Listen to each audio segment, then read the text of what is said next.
Je vous salue tous dans le précieux nom de notre Seigneur et Sauveur Jésus-Christ.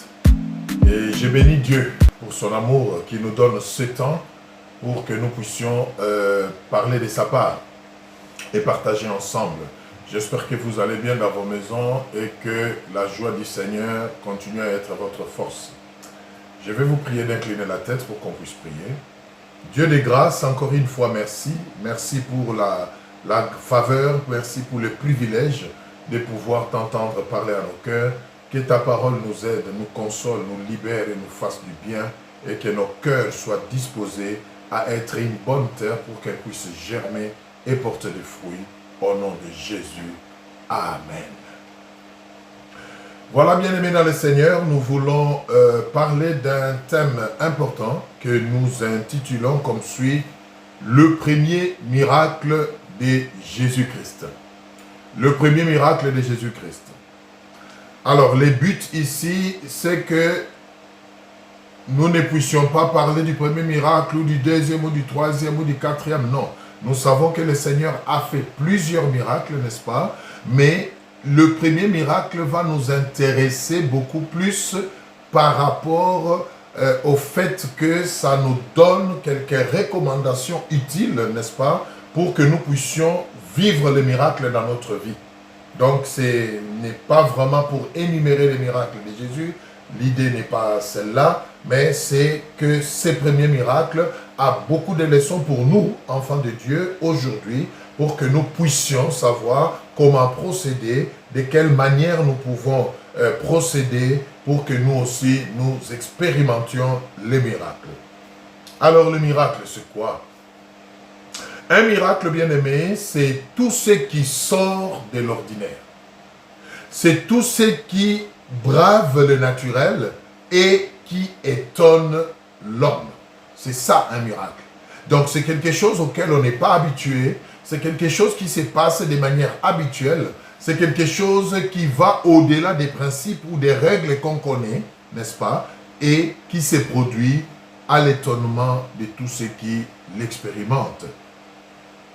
Et la bonne nouvelle pour nous, c'est que Dieu n'est pas contre le miracle. Très important. Dieu n'est pas contre le miracle et le temps des miracles n'est pas révolu. Donc même aujourd'hui, aussi longtemps que Christ ne sera pas venu, les miracles auront leur place au milieu de nous. Mais nous voulons aujourd'hui voir quelles sont les choses, comment nous pouvons préparer le terrain pour que nous puissions vivre le miracle. Nous avons donc dit que Dieu n'est pas contre les miracles. Par contre, il veut que les miracles viennent de lui, n'est-ce pas? Que les miracles viennent de lui et qu'ils servent à sa gloire. Ça, c'est quelque chose que nous devons vraiment retenir. Dieu veut que les miracles viennent de lui et qu'ils servent à sa gloire. Pas pour l'homme, pas pour l'orgueil humain, pas pour un autre objectif, mais pour la gloire de Dieu. Cela est sa volonté. Nous allons prendre un passage dans la Bible, par exemple Marc 16, 17 à 19. Parmi tant d'autres, bien sûr. Nous prenons Marc 16, 17 à 19. Je vous laisse trouver. Marc 16. Alors, Marc 16, je disais donc 17 à 19. Je vous laisse trouver. La Bible dit ceci.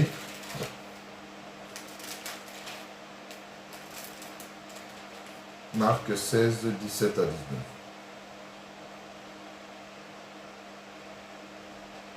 Voici les miracles qui accompagneront ceux qui auront cru. En mon nom, ils chasseront les démons. Ils parleront de nouvelles langues. Ils saisiront des serpents. S'ils boivent quelque breuvage mortel, il ne leur fera point de mal. Ils imposeront les mains aux malades et les malades seront guéris. Le Seigneur, après leur avoir parlé, fut enlevé au ciel et il s'assit à la droite de Dieu. Et ils s'en allèrent, prêchèrent partout. On peut s'arrêter là. Donc, ce passage nous montre clairement, bien-aimés, que c'est la volonté de Dieu qu'il y ait des miracles. opérés par ses enfants en son nom. N'est-ce pas? C'est très important. Donc, là, j'ouvre une parenthèse. Pour tous ceux qui sont sceptiques au miracle, pour tous ceux qui sont allergiques au miracle, j'aimerais vous rassurer, ça fait partie de la volonté de Dieu et ça fait partie de l'héritage que Christ a légué à l'Église, la vie des miracles. C'est très important. Évidemment, il y a tellement d'abus autour des miracles aujourd'hui que c'est normal que les gens s'en méfient. Mais reconnaissons, bien-aimés, que c'est Dieu qui est l'auteur des miracles, c'est sa volonté, et il a même promis que tous ceux qui vont croire en son nom, comme nous venons de lire, seront capables de faire des miracles. Mais au-delà de tout, avec tous les dérapages qu'il y a par le temps qui court, nous devons bien sûr avoir les discernements pour arriver à savoir si c'est vraiment authentique comme miracle, si ça vient de Dieu. Et parmi les premiers éléments des discernements, c'est le fait que ces miracles glorifient le nom de Dieu et non pas plébiscite un homme ou valorise un homme. C'est très important, bien-aimé. Donc, en notre qualité d'enfant de Dieu, nous pouvons bien opérer des miracles pour sa gloire et la joie du Seigneur. Et d'ailleurs, lui-même a fait beaucoup de miracles pendant son séjour terrestre. La Bible nous en parle, n'est-ce pas? Et il en a fait beaucoup. Et jusqu'aujourd'hui, d'ailleurs, Jésus-Christ continue à opérer des miracles. Mais comme nous venons de le lire, au travers de ses enfants qui ont cru en lui et qui ont la foi. Donc, nous nous mettons d'accord que le miracle, c'est aussi la volonté de Dieu. Pour sa gloire, nous insistons. Alors, nous voulons voir les tout premiers miracles que Jésus-Christ a opérés lui-même pendant son séjour sur cette terre, n'est-ce pas, aux noces de Cana, qui était une fête de mariage. Et dès là, nous allons faire ressortir quelques enseignements, n'est-ce pas, qui vont nous servir comme condition ou comme prérequis pour voir les miracles dans notre vie aujourd'hui aussi. Donc, nous voulons nous inspirer de ce qui s'est passé aux noces de Cana, n'est-ce pas, de comment les choses s'étaient mises en place pour que à cet événement, un miracle s'opère et que cela attire notre attention parce que nous disons que notre Dieu n'a pas changé. Il est le même hier, aujourd'hui, éternellement. Donc aujourd'hui aussi, nous pouvons, à la lumière de ces schémas bien-aimés, nous aussi nous attendre à un miracle dans notre santé, dans notre travail, dans nos projets, dans nos fiançailles, dans notre mariage, pourquoi pas, et bref, dans tous les aspects de notre vie. Alors, notre texte qui nous parle de ce qui s'est passé aux noces de Cana, c'est un long texte mais qui vaut son pesant d'or. Nous allons donc le lire. Nous prenons le livre de Jean. Nous sommes dans l'évangile de Jean, n'est-ce pas? Jean 2. Nous allons lire du 1er verset au 12e. Jean 2, du 1er verset au 12e. Je vous laisse trouver. Jean 2, du 1er verset au 12e. Alors, qu'est-ce que la Bible dit? 3 jours après, il y eut des noces à Cana, en Galilée. La mère de Jésus était là. Et Jésus fut aussi invité aux noces avec ses disciples. Le vin ayant manqué, la mère de Jésus lui dit, « Ils n'ont plus de vin. » Jésus lui répondit, « Femme, qu'y a-t-il entre moi et toi? Mon heure n'est pas encore venue. » Sa mère dit au serviteur, « Faites ce qu'il vous dira. » Or, il y avait là 6 vases de pierre destinés aux purifications des Juifs et contenant chacun 2 ou 3 mesures. Jésus leur dit, « Remplissez d'eau ces vases. » Et ils les remplirent jusqu'au bord.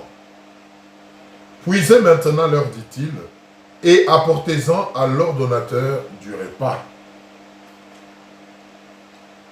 Et ils lui en apportèrent.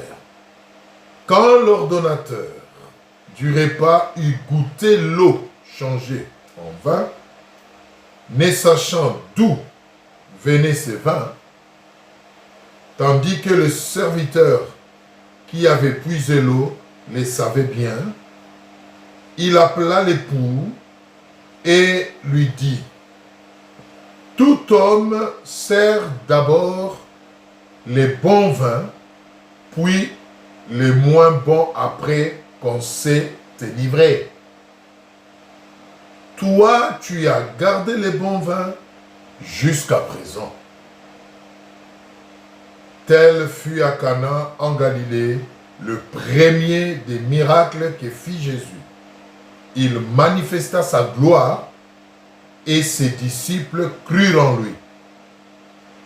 Après cela, ils descendirent à Capernaum avec sa mère, ses frères et ses disciples, et ils n'y demeurèrent que peu de jours. Je tiens à répéter quelque chose à partir du verset 11. On dit, tel fut à Cana, en Galilée, le premier des miracles que fit Jésus. Il manifesta sa gloire et ses disciples crurent en lui. Nous revenons à notre introduction de tout à l'heure. Bien-aimés, c'est la volonté de Dieu qui est des miracles. C'est la volonté de Dieu que les miracles prennent place. Mais souvenons-nous toujours, c'est pour sa gloire et que l'on croie en lui. Donc Dieu peut étendre sa main puissante dans une situation, dans une famille, dans un cas, n'est-ce pas, et faire quelque chose qui sort de l'ordinaire, mais l'idée derrière, c'est sa gloire et que les saluts viennent en ce lieu-là s'il y en a qui sont dans le besoin. Vous voyez, c'est très important. Ne perdons pas de vue cela. Et c'est le point fort qui va nous aider à discerner le vrai miracle et le faux. Parce que même les ténèbres, le diable, j'allais dire, peut aussi opérer des miracles. La Bible nous en parle dans 1 Thessaloniciens 4. Il peut aussi opérer des miracles, mais nous reconnaissons les miracles authentiques de la part de Dieu si ça glorifie son nom et ça amène les âmes à croire en Dieu. Mais si c'est pour autre chose, si c'est pour du spectacle, si c'est pour égayer, si c'est pour plaire, ou si c'est pour tout juste l'orgueil humain, alors là, il y a lieu de remettre en cause ce qu'on appelle miracle. Alors ici, ce texte éloquent, bien-aimé, nous parle du tout premier miracle que Jésus a opéré.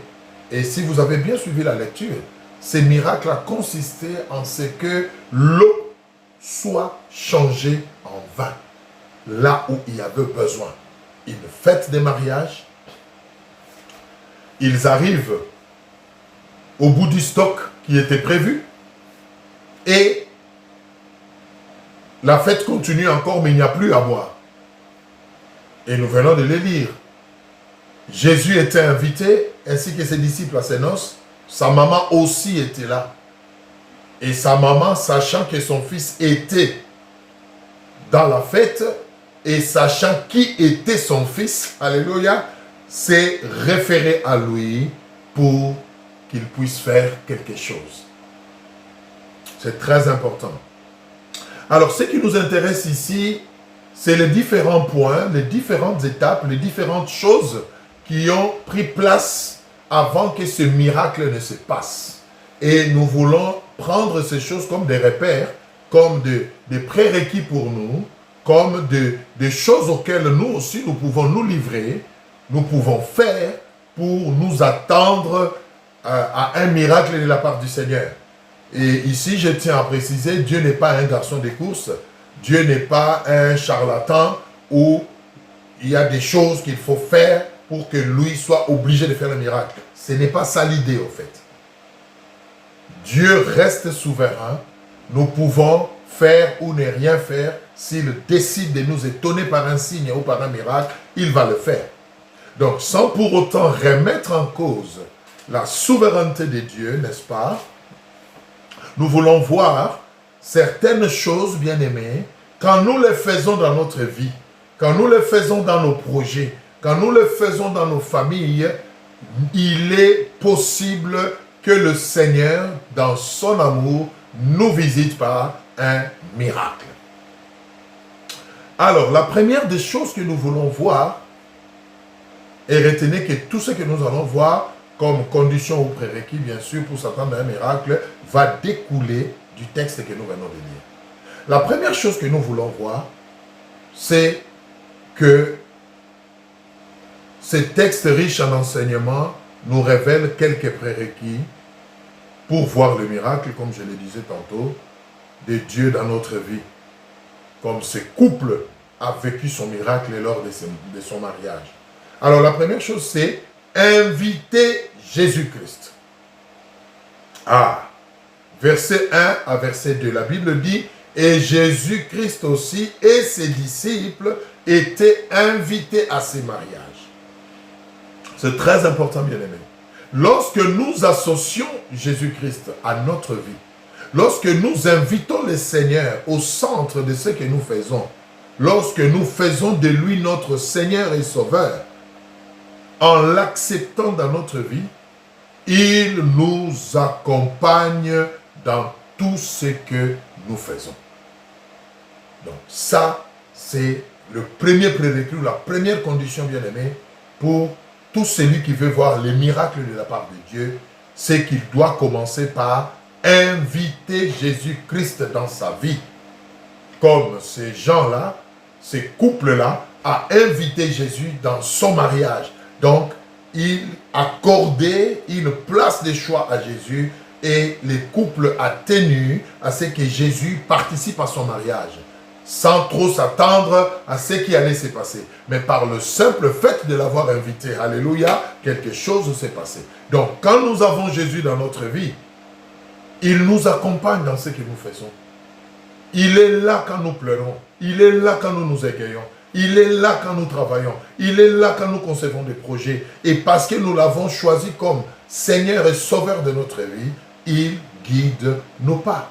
Et cela nous garantit que, quelle que soit la circonstance, parce qu'il est là, quelque chose peut se passer. Prenons un passage par exemple. Apocalypse 3:20. Vous qui vous dites, oui, mais je vais inviter Jésus comment? Apocalypse 3:20. Qu'est-ce que la Bible nous dit? Apocalypse 3:20. La Bible dit ceci. Apocalypse 3:20.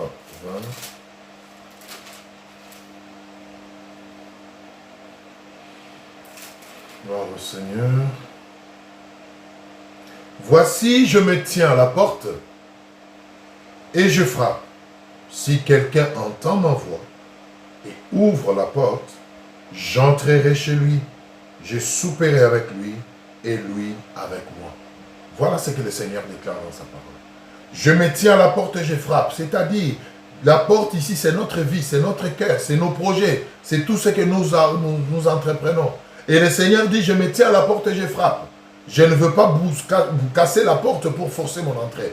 Je ne veux pas vous imposer, mais je me tiens là et je frappe. Si vous ouvrez, j'entrerai. En d'autres termes, si vous m'invitez, si vous m'acceptez, si vous m'associez dans votre vie, dans tous vos projets, dans tout ce que vous faites, eh bien, j'y viendrai, j'en ferai partie. Et parce que j'en ferai partie, alléluia, tout ce que je suis aussi en fera partie. C'est très important, bien-aimé. Le Seigneur frappe à la porte de notre vie. Il frappe à la porte de notre cœur. C'est à nous de l'accepter, de lui ouvrir la porte. C'est-à-dire de l'accepter comme Seigneur et Sauveur. Et alors, il entrera dans notre vie et il fera partie de tout ce que nous faisons dans notre vie. Très important. Jean 1:12 à 13. Jean 1:12 à 13. La Bible dit pareillement la même chose pratiquement. Jean 1:12 à 13. Je vous laisse trouver. Nous allons beaucoup lire la parole de Dieu pour asseoir ces choses. Donc c'est vraiment important d'inviter Jésus dans notre vie. Jean 1:12 à 13. Qu'est-ce que la Bible dit? Jean 1:12 à 13. Nous lisons. Mais à tous ceux qui l'ont reçu, à ceux qui croient en son nom, elle a donné, c'est-à-dire la parole de Dieu qui est Jésus, elle a donné le pouvoir de devenir enfants de Dieu, lesquels sont nés non du sang, ni de la volonté de la chair, ni de la volonté de l'homme, mais de Dieu. Ouais.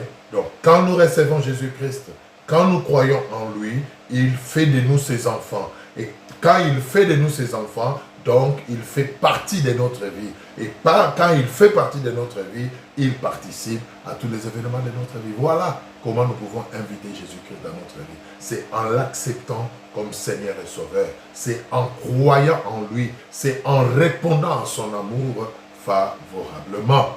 Prenons encore Jean 5, 15. J'insiste ici parce que c'est vraiment très important et c'est ce que nous appelons le salut. C'est très important. Jean 5, 15. Jean 5, 15. La Bible nous dit ceci. Jean 5, 15.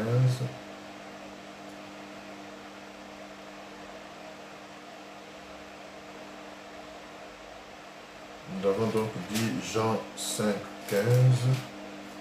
Nous allons lire.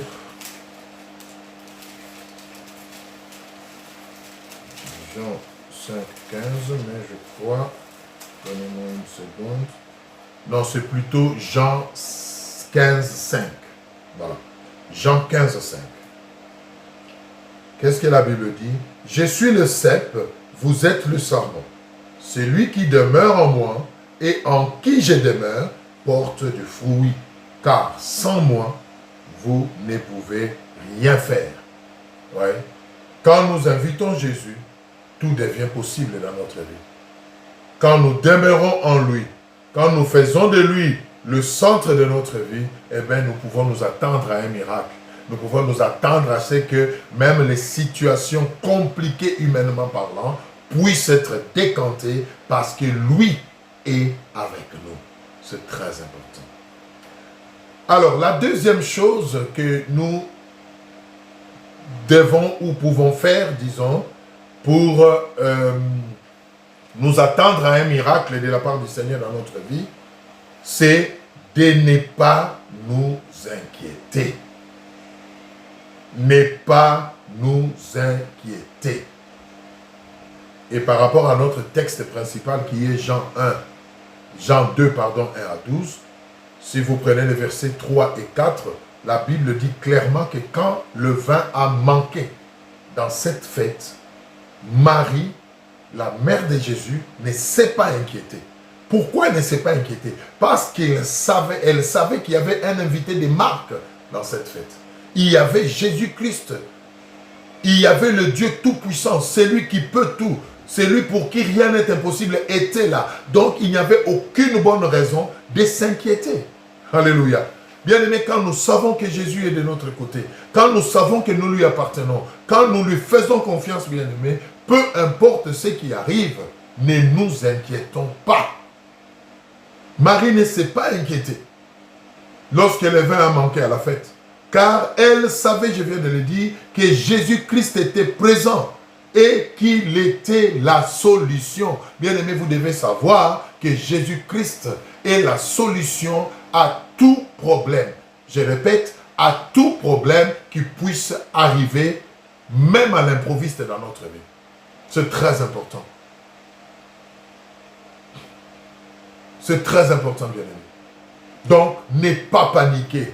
Ne pas s'inquiéter devant une situation. Vous recevez une mauvaise nouvelle.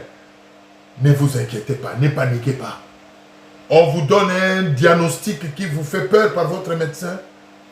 Prenez votre courage, ne vous inquiétez pas. Parce qu'au final, ce n'est pas en s'inquiétant ou en paniquant que nous allons changer quoi que ce soit.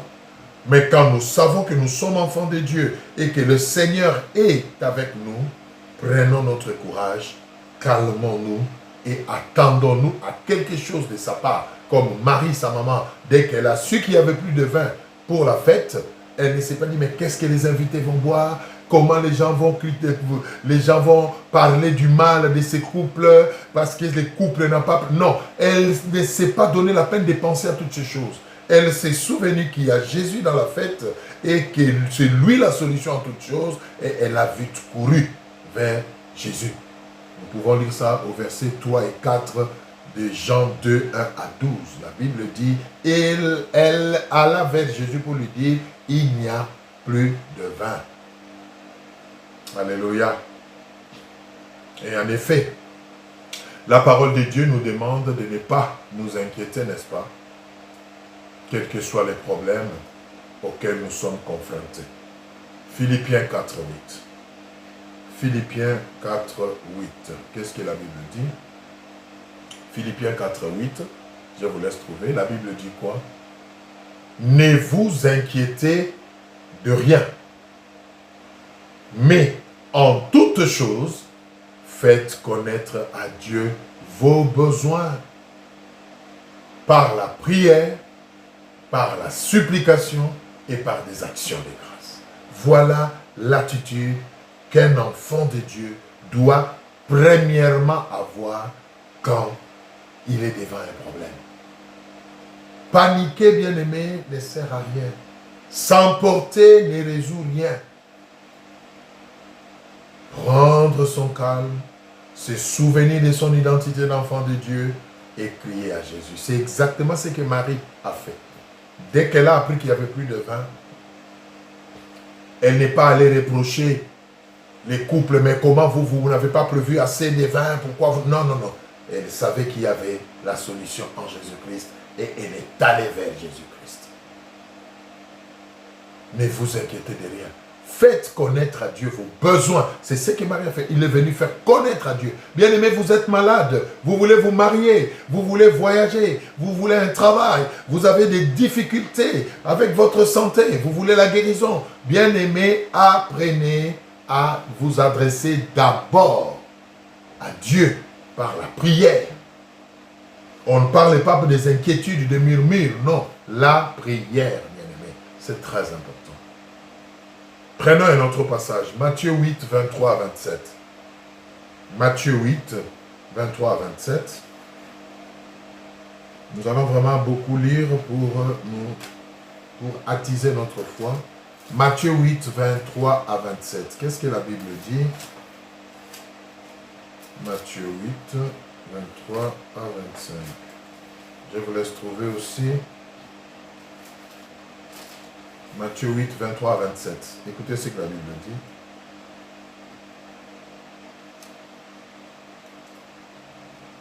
Il monta dans la barque et ses disciples le suivirent. Et voici, il s'éleva sur la mer une si grande tempête que la barque était couverte par les flots. Et lui, il dormait. Les disciples s'étant approchés, les réveillèrent et dirent, Seigneur, Sauveur, Seigneur, sauve-nous, nous périssons. Il leur dit, pourquoi avez-vous peur, gens de peu de foi? Alors il s'éleva, menaça les vents de la mer et il y eut un grand calme. Ces hommes furent saisis d'étonnement. Quel est celui-ci, disait-il, à qui obéissent même les vents et la mer? Alléluia. Bien-aimé, c'est très profond. Je ne sais pas dans quel problème vous vous retrouvez. Je ne sais pas quelle est la situation que vous traversez. Mais laissez-moi vous encourager aujourd'hui. Jésus-Christ dans votre vie, peu importe ce qui arrive, il y a de l'espérance, il y a la solution. Ne vous inquiétez pas. Invoquez-le. Et si vraiment vous sentez que vous devez pleurer parce que c'est plus fort que vous, alors pleurez dans la prière. Ne pleurez pas dans le murmure, dans les inquiétudes. N'allez pas pleurer auprès des hommes. Un homme ne peut rien pour vous si Dieu ne l'a pas choisi comme instrument afin de vous faire du bien. Pleurez devant le Seigneur. La Bible dit, les disciples ont vu la mort. Les vents soufflaient. Les navires commençaient à faire naufrage. Mais ils se sont souvenus. Au fait, nous avons le maître dans la barque. Même s'il dort, ils sont allés le réveiller, bien-aimés. Apprenez à réveiller Jésus, enfant de Dieu. Depuis que vous lui avez donné votre vie, depuis que vous l'avez invité dans votre vie, il est là. C'est vous qui l'oubliez de temps en temps, mais il est là. Il est là. Réveillez-le. Les disciples disent, mais maître, nous sommes en train de mourir, sauve-nous. Regardez la réaction de Jésus. Et ça, j'aime. Il dit, mais pourquoi avez-vous peur? Alléluia. Je suis là. Je suis avec vous. Pourquoi avez-vous peur? Et il dit, gens de peu de foi. Tu es enfant de Dieu. Pourquoi tu paniques parce qu'un enfant est malade? Pourquoi tu paniques parce que ton médecin traitant te dit qu'il y a un diagnostic catastrophique? Pourquoi tu paniques? Pourquoi tu as peur? Jésus l'a dit, pourquoi vous avez peur? Les disciples vous disent, mais Seigneur, qu'est-ce que tu veux qu'on fasse? Mais nous sommes en train de nous enfoncer. Oui, Jésus a vu qu'ils étaient en train de s'enfoncer, mais malgré ça, il leur dit, pourquoi avez-vous peur? En d'autres termes, il voulait dire, mais est-ce que vous n'avez pas confiance? Est-ce que vous ne savez pas qui je suis? Est-ce que vous ne savez pas vous-même qui vous êtes? Je suis là avec vous. Pourquoi vous avez peur? Et la Bible dit, il s'est levé, il a menacé les vents et les calmes. Et les disciples qui s'étonnent, quel est cet homme à qui même la mer et les vents obéissent? Oui, bien-aimé, tout genou au ciel, sur la terre, sous la terre, fléchit devant le nom de Jésus-Christ. Prenez courage. Deuxième chose, deuxième leçon que nous tirons de ces premiers miracles des noces de Cana, c'est que nous ne devons pas nous inquiéter. Aussi longtemps que nous avons invité Jésus dans notre fête, dans notre vie, ne nous inquiétons pas, quel que soit ce qui arrive. Troisième chose, bien-aimés, que nous devons faire, après avoir invité Jésus-Christ, après lui avoir fait confiance et ne pas paniquer, ne pas s'inquiéter, mais lui faire part de nos besoins, la troisième chose que nous devons faire, c'est quoi? C'est d'obéir à ses instructions, d'obéir à sa volonté, de faire exactement ce qu'il nous mettra à cœur, par sa parole, par une révélation, après que nous ayons confié notre besoin à Dieu. Parce que Dieu parle. Si vous lisez Philippiens 4, 8 jusqu'au bout, la Bible dit, ne vous inquiétez de rien, mais faites connaître à Dieu vos besoins par des prières et des supplications. Il y a une suite. Ainsi, sa paix, qui surpasse toutes les choses, gardera vos pensées en Christ Jésus.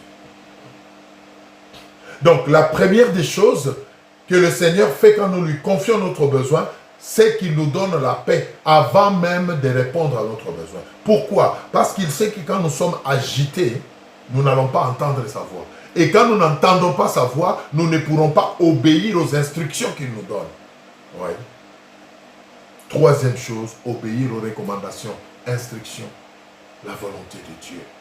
Et ça, nous pouvons voir, toujours dans notre texte principal, Jean 2, 1 à 12, si nous prenons du 5e au 8e verset, nous verrons clairement que Marie ne s'est pas inquiétée, n'est-ce pas? Nous venons de le dire, car elle a constaté qu'il y avait un besoin, elle est allée se confier à Jésus-Christ, qui est la solution, n'est-ce pas?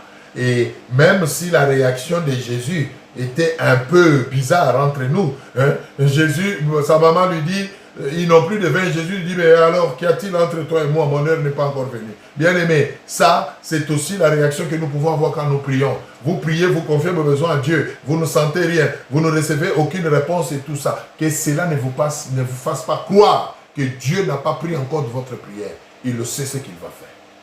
Et Marie, sachant cela, qu'est-ce qu'elle fait? Elle dit aux serviteurs, faites tout ce qu'il vous dira. En d'autres termes, obéissez à tout ce qu'il vous donnera comme instruction. C'est alors qu'on atteindra l'objectif. C'est très important. Donc, obéir aux recommandations de Dieu, à ses instructions, à sa volonté, c'est faire ce que Dieu nous demande de faire concernant une situation donnée. Même si cela nous paraît drôle, impossible, ou ne nous plaît pas. Mais si c'est ce que Dieu nous demande de faire, faisons-le. C'est cette obéissance-là qui va déclencher le miracle. Obéir aux recommandations de Dieu, c'est accepter d'abandonner sa logique, ses voies, sa vie ancienne pour suivre la volonté de Dieu, pour suivre les voies de Dieu. C'est très important. Revenez dans notre passage principal, Jean 2, 1 à 12, vous verrez. Marie dit à ces gens qui servaient, écoutez, restez là et faites tout ce qu'il va vous dire. En d'autres termes, obéissez. Et Jésus leur dira quoi? Il leur dira, remplissez ces vases. La Bible dit qu'il y avait plusieurs vases là. Il leur dit, remplissez ces vases d'eau. Ces vases-là étaient vides. Ces vases-là avaient une destination précise, une fonction précise. On utilisait ces vases pour la purification. Vous savez, les Juifs avaient beaucoup de coutumes, beaucoup de traditions, et on mettait l'eau dans ces vases pour que les gens se purifient avant de prier, en lavant les pieds, en lavant les mains, pour être purs afin de prier. Mais Jésus leur dit, remplissez d'eau ces vases. Mais les serviteurs pouvaient dire, mais maître, ces vases ne sont pas destinés au vin. Ces vases sont destinés à l'eau de purification. Ce n'était pas logique ce que Jésus demandait à ces gens-là de faire. Ce n'était pas rationnel ce qu'il leur demandait. Mais la Bible dit, ils ont obéi. Bien aimé, il y a des choses que le Seigneur vous demandera de faire. Il y a des recommandations que le Seigneur vous donnera. Ça vous paraîtra bizarre, même les gens autour de vous ne comprendront pas ça, mais si vous êtes convaincu dans votre cœur que c'est le Seigneur qui vous le demande, faites-le. C'est ça l'obéissance. Faites-le. Parce que c'est par là que le miracle que vous attendez passera. Dieu dit à Abraham, prends ton fils, ton unique, que tu aimes bien. Il précise même que tu aimes bien. Va à la montagne, va l'offrir en sacrifice pour moi. C'est une folie, non? Abraham pouvait dire, mais Seigneur, ça c'est trop me demander. Tu m'as donné cet enfant dans ma vieillesse. Et aussitôt après tu me demandes, mais qu'est-ce qui se passe, Seigneur? Tu as perdu la tête ou quoi? Il pouvait bien le dire. Et même les gens qui l'entouraient, s'ils le savaient, allaient dire, mais maître, là tu t'es trompé. Tu as toujours écouté Dieu. Nous savons que Dieu te parle toujours, mais là, certainement, tu n'as pas écouté Dieu. Ça, c'est le diable qui t'a parlé. Comment Dieu peut te donner un enfant et puis lui-même te dire, non, non, non, maître, écoutez, rentrez encore en prière là. Vous avez très mal écouté Dieu. Voilà pourquoi, bien aimé, il y a certaines révélations. Quand vous en êtes convaincu, foncez. Allez-y, faites-le. Qu'on vous appelle fou, qu'on vous traite de tous les maux du monde, mais si vous êtes convaincu que c'est Dieu, faites-le. Au final, Dieu va prouver que vous n'étiez pas fou, mais que vous étiez obéissant. Abraham n'a même pas dit à sa femme. Abraham n'a rien dit. Vous connaissez l'histoire. Soyez prêts à obéir, bien-aimés. Beaucoup de gens ont déjà confié leurs problèmes à Dieu. Dieu leur a mis à cœur des choses qu'ils doivent faire. Mais ces choses-là ne les plaisent pas. Ces choses-là ne rencontrent pas leur attente et ils se disent non, non, non, non, non. Il y en a même qui remettent en cause la révélation de Dieu. Non, non, non, ça c'est pas Dieu. J'ai entendu les jeunes sœurs dire, moi tel que je connais Dieu, le Dieu que moi j'ai pris, ne peut pas me donner en mariage un homme comme toi. Ah bon? Ah bon? Et ils continuent à chercher l'homme de leur vie alors que Dieu avait déjà donné il y a longtemps. Mais ils se sont fiés à l'apparence extérieure et ils ont rejeté leur bénédiction. Bien-aimés, quand vous êtes convaincus dans votre cœur que c'est Dieu qui vous parle, que cela vous plaise ou pas, obéissez. C'est après l'obéissance ou en obéissant que le Seigneur peut changer la donne. Alléluia. C'est très important. Beaucoup ont rejeté leur miracle, leur visitation à cause des critères, à cause de... C'est pas mon genre, ce ne sont pas mes critères. Mais tes critères ne sont pas les critères de Dieu. Tes voies ne sont pas les voies de Dieu. Nous allons les lire. Ésaïe 55, 8 à 9. Qu'est-ce que la Bible dit?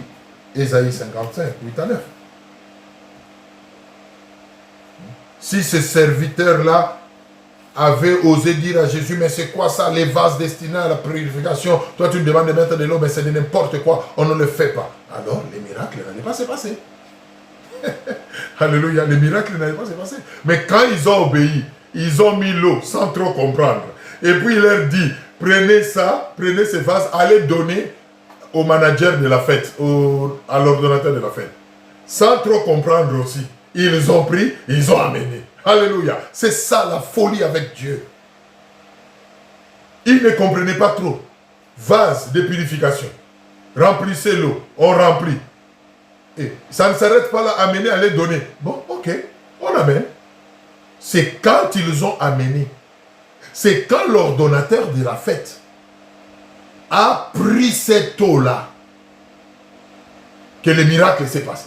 C'est alors que l'eau s'est changée en vin. En d'autres termes, si le serviteur n'avait pas rempli les vases, si il n'avait pas obéi en les transportant vers l'ordonnateur, l'eau n'allait pas être changée en vin. Qui sait si c'est ce qui vous bloque dans votre vie? Vous continuez à demander le mariage jusqu'à aujourd'hui, alors que Dieu vous a déjà montré la femme de votre vie, parce que ce n'est pas votre genre. Vous refusez. Non, Dieu connaît quand même mes goûts. Quels sont tes goûts, frère? Qu'est-ce que tu appelles goût? C'est quoi? Les sœurs, c'est pas mon genre. C'est quoi les genres? Quel genre? Faites confiance à Dieu. Dieu ne donne jamais de mauvaises choses. Obéissez d'abord.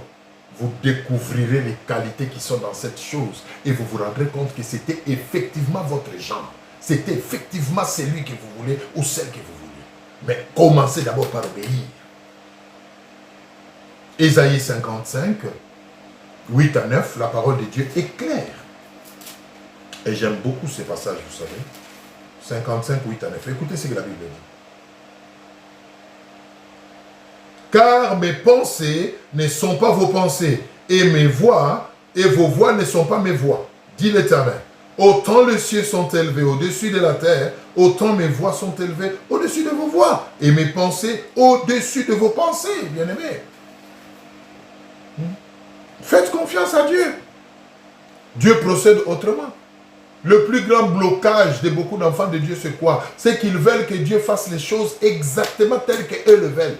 Mais vous ne connaissez même pas l'avenir. Vous êtes là en train de me suivre. Vous ne savez même pas ce qui va vous arriver demain. Vous ne savez pas. Mais Dieu le sait. Cet homme-là que vous vous enviez parce qu'il est selon vos critères. Vous ne savez même pas dans 2 ans après le mariage ce qui va se passer. Mais Dieu sait. Alors écoutez beaucoup plus Dieu qui connaît le présent et l'avenir. Alléluia. Le psaume 1, 1 à 3 nous dit la même chose. Heureux celui qui ne marche pas en compagnie de mon cœur, mais qui trouve son plaisir dans la loi de Dieu et qui l'applique jour et nuit. La Bible dit, il est comme un arbre vert. Alléluia. L'obéissance à Dieu fait de nous des arbres verts, plantés près des courants d'eau, et nous portons nos fruits en leur saison, et notre feuillage ne flétrit pas. Lisez Psaume 1, 1 à 3. C'est ça que Dieu attend de nous. Quatrième et dernière chose pour attirer le miracle, pour voir le miracle, que nous tirons toujours de notre texte principal, les noces de Cana, Jean 2, 1 à 12, c'est avoir la foi. Ah, avoir la foi. Marie a fait confiance à Jésus-Christ. Après lui avoir livré l'information selon laquelle le vin manquait dans la fête, peu importe la réaction de Jésus, elle a gardé la foi. Et elle a démontré sa foi par le fait qu'elle ait dit au serviteur, faites ce qu'il vous dira de faire. Bien-aimé, c'est bien beau d'inviter Jésus dans votre vie. C'est bien beau de ne pas vous inquiéter. C'est bien beau d'obéir à ce qu'il dit. Mais c'est aussi bien beau et mieux de garder la foi en attendant de voir l'accomplissement. Beaucoup tombent aussi à ce niveau-là. Vous avez déjà demandé à Dieu, vous avez obéi à ce qu'il vous a dit. Au lieu d'attendre maintenant de voir la finalité, non, vous êtes impatient, vous tournez le dos ou vous entrez dans d'autres choses. Mais Marie a gardé la foi et elle a communiqué cette foi au serviteur. Elle dit, écoutez, restez là. Faites exactement ce qu'il vous dira. C'est ça la foi. Alléluia. C'est ça la foi. Après avoir prié, bien-aimé, l'exaucement peut être immédiat ou différé. Dieu est souverain. Cela dépend de la souveraineté de Dieu. Cependant, ce qui reste vrai est qu'il est le Dieu qui écoute et qui exauce la prière. Gardons donc la foi et restons dans l'attente. Restons à notre poste en attendant que Dieu fasse. Mais toi, tu as demandé à Dieu le mariage. Il t'a dit, il t'a écouté. Au lieu d'attendre, dans l'entretemps, tu es en train de faire n'importe quoi. Tu le sais. Toi qui me regardes, tu sais ce que tu fais. J'attends que Dieu me donne l'homme de ma vie. Bon, en attendant que l'homme de ta vie vienne, tu fais quoi avec cet autre homme-là? Parce que tu attends l'homme de ta vie. Alors, celui-là avec qui tu te trimbales en attendant, lui, il est l'homme de quoi? Alléluia. Le Seigneur m'a promis quelque chose, oui, mais tu attends ça dans quelle attitude? Tu attends ça dans quelle position? C'est très important, bien-aimé. Il faut attendre l'accomplissement dans la foi. Peu importe ce qui arrive. Si vous avez obéi à ce que Dieu a dit, Dieu n'est pas un homme pour mentir. Dieu ne ment pas. Il est souverain. Il peut répondre immédiatement comme il peut prendre du temps. En sachant ce qu'il fait, vous faites-lui confiance. Restez fidèles. Alléluia. Il y a des gens à qui Jésus a dit, que veux-tu que je fasse? Seigneur, je vais recouvrir la vie. Ouvre les yeux.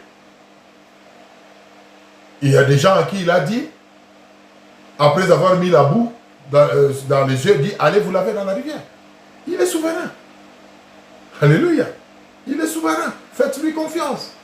Parce qu'il est le Dieu qui écoute la prière. Gardons donc la foi jusqu'au bout. Le psaume 65, 2 nous dit, parce que tu es le Dieu qui écoute la prière, les hommes viendront à toi. Alléluia. Hébreux 11, 1. Qu'est-ce qu'on nous dit par rapport à la foi? Hébreux 11, 1.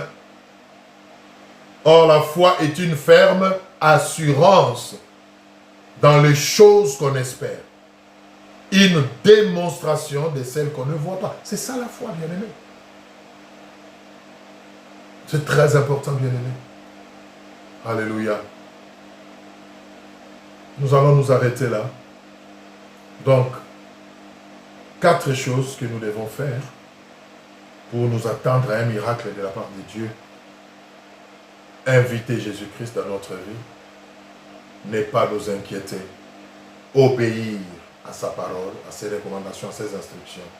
Et avoir la foi et la garder jusqu'au bout. Bien aimé, nous allons terminer par là. Je ne sais pas quelle est la situation que vous traversez. Je ne sais pas à quel niveau vous êtes par rapport à ces 4 choses. Peut-être que vous n'avez même pas encore invité Jésus dans vos projets. Voilà pourquoi vous échouez. Faites-le aujourd'hui. Ce n'est pas compliqué. Je vais vous aider à le faire si vous voulez. C'est simple.